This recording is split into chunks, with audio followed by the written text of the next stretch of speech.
Alors, à la base, le Kelem, c'est le logos. Le logos, c'est-à-dire la dialectique issue de la logique grecque et qui est donc entraîne des débats, notamment sur le monde métaphysique, avec lequel on fait une analogie. euh,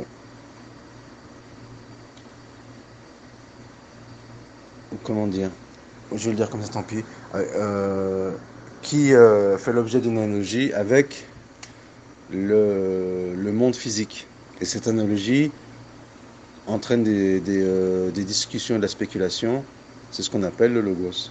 Ou en tout cas, par le biais de l'outil du logos. Et ensuite, avec Philon d'Alexandrie, puis les pères de l'Église, on va introduire le logos dans au sein des religions monothéistes et donc au sein de la pensée juive et chrétienne. Les musulmans ils vont prendre le relais avec les différents dégradés du Kelem. Le Kelem, c'est la traduction de logos. Je sais qu'on apporte d'autres étymologies du terme Kelem, mais le plus pertinent est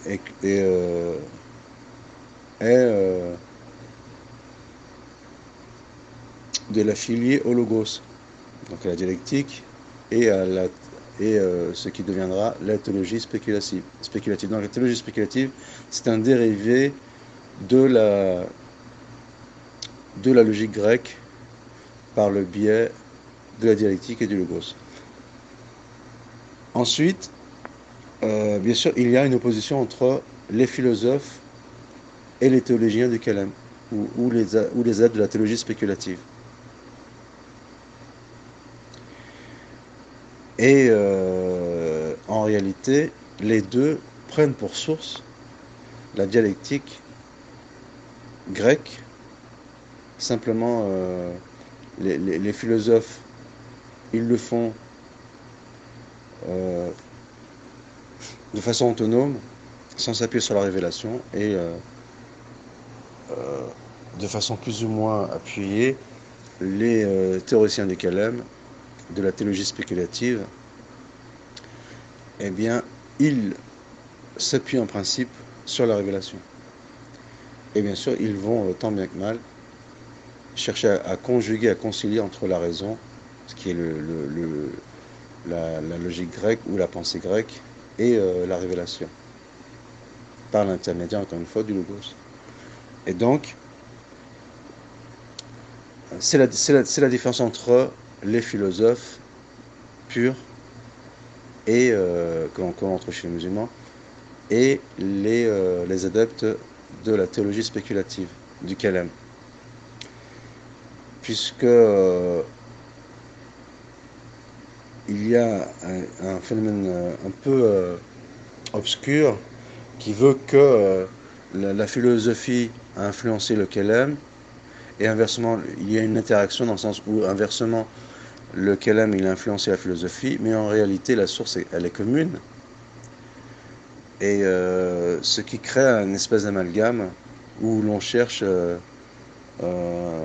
qui est la source de qui, mais en fait, une interaction, puisqu'ils ont un référentiel commun qui est la dialectique ou la logique grecque.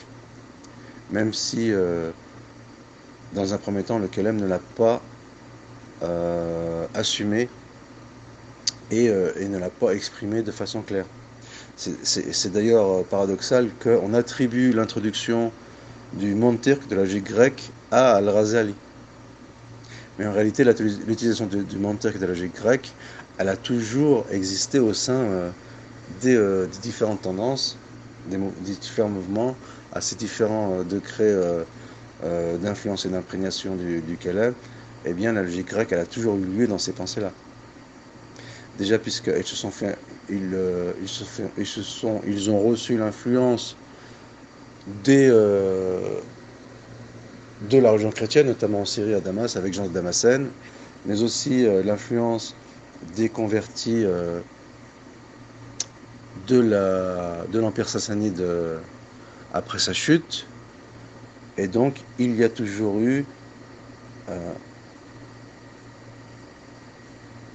un mouvement décadent au sein même de la religion musulmane naissante qui a transmis ses outils et ses poisons de la dialectique aux, aux, aux, aux sectes naissantes. Donc l'introduction du kalam, même s'il s'est fait, même si au début, de la dialectique, même si au début il était timide, eh bien il s'inscrit très tôt dans le patrimoine musulman. C'est une chose dont j'ai déjà parlé par le passé. Et pour ce qui est de la scolastique, c'est effectivement un dérivé ou c'est une volonté dans les traces des pères de l'Église et notamment de Saint Augustin. C'est la volonté de conjuguer entre la raison et les textes et la religion par le biais de la dialectique. Et simplement ici, il y a peut-être une nuance avec le kalam, dans le sens où, alors certes, ils sont les héritiers de Saint Augustin, mais ils sont passés par l'apport des penseurs musulmans qui ont revivifié la pensée grecque.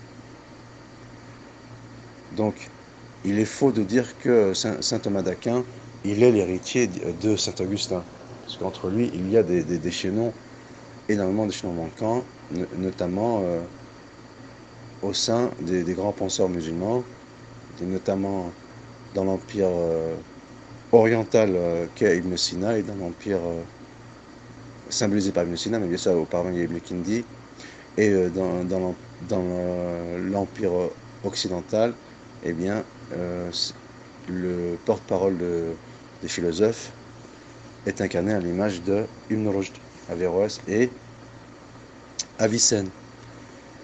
Et donc Thomas d'Aquin, il reçoit cette double influence avec une influence plus marquée bien entendu d'Averroès. Et en cela, la scolastique, alors certes, c'est une forme de kalam, mais c'est une forme de kalam qui est plus proche, et c'est paradoxal, qui est plus proche de la philosophie que des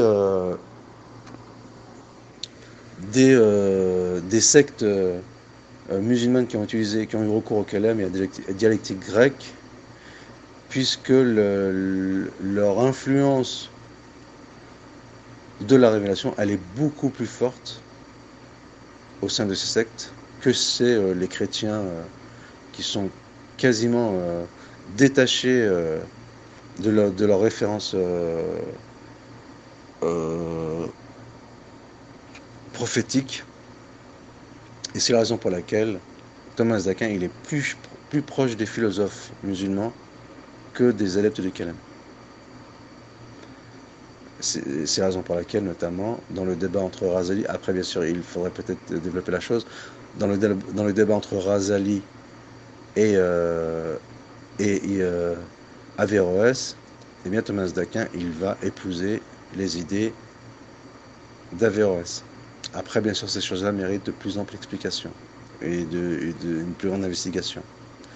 En tout cas, dans l'idée générale, le kalam, la scolastique, oui, c'est synonyme de kalam, de la spéculation, de la théologie spéculative, qui correspond à la métaphysique chez les Grecs, par le biais de la dialectique, donc ça je l'ai déjà dit, mais avec un ascendant plus prononcé pour les philosophes purs, bien qu'il y a des traces de la révélation, notamment chez Avicenne et Averroès, que vers les adeptes de kalam qui, en théorie, ou en tout cas en apparence, eh bien, ils sont fidèles au texte scripturaire de l'islam. Wallahu musta'an wa alayhi at-tuklan.